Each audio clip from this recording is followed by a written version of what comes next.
Aloha, hello. Thank you so much for being here with us today.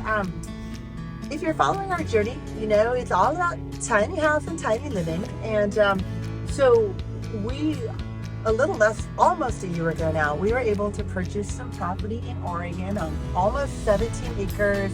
Shout out to Brendan Claus, whoop whoop, our realtor. Southern Oregon. Yeah, we're not Portland. I'm gonna say it, we're not Portland. In Roseburg, actually, in the Umpqua Valley, a beautiful wine area that is sometimes overlooked, and Lots of little breweries too. so cool. So really great place. Anyway, but so we got this property, and it's really interesting. I've obviously never done this, but buying bare land is quite a beast unto itself. There's a lot to do to make it unbare, and one of those things is finding water. So at the time that we got our property, the housing market was just like insane.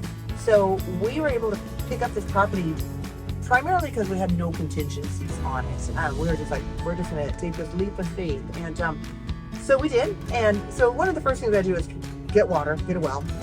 And that's a big thing, you know. It's like, it might not have worked, but the Umpqua Valley is pretty wet. So I had a lot of faith. And the people next door, interestingly, a company from Idaho came out. Yeah, they did seismic testing and to see if they could find water, and I walked over to see what they were doing, and said, "Oh, we're looking for water," and I was like, "Oh, well, you're on my property." So then they realized they were, and then later he said, "Well, you want us to look for water on your property? We can split the cost." And I said, "No, I'll put that money into looking for water with a regular well." And we had the local well company, MOHR Drilling, come out. Yeah, and the other thing is, the person who did the seismic found no water. Yeah. So they came over and they're like, "Yeah, we could split the cost." And I was just like, that's just not a very good sales strategy, you know?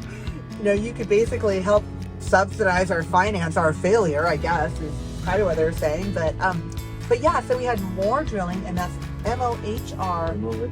And the reason if you need water, if you need a well, if you need drilling, if you need anything, these people are amazing. I've left them an incredible Google review. I love them, and they did right by us.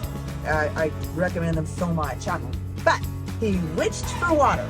Came out there with his little sticks, and I grew up on Indian land, so I'm familiar with witching for water. I grew up in the high desert of Oregon. It was Eastern Oregon. So they witched for water. So this was not an atypical thing for me.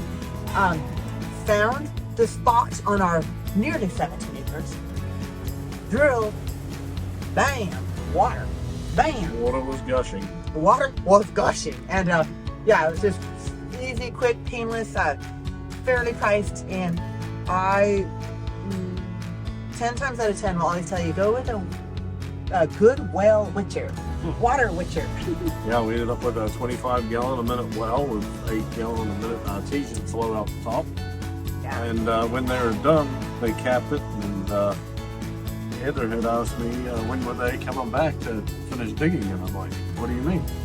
She said, well, aren't they going to dig it and put bricks around the edge? Because that's what the well was like on Indian land, I guess. So, yeah. They've come a long way in my 40 years.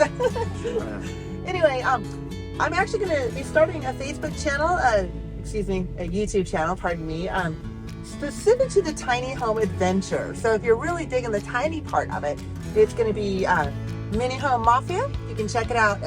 This kind of information will be on there, but it's all about tiny living, etc., etc.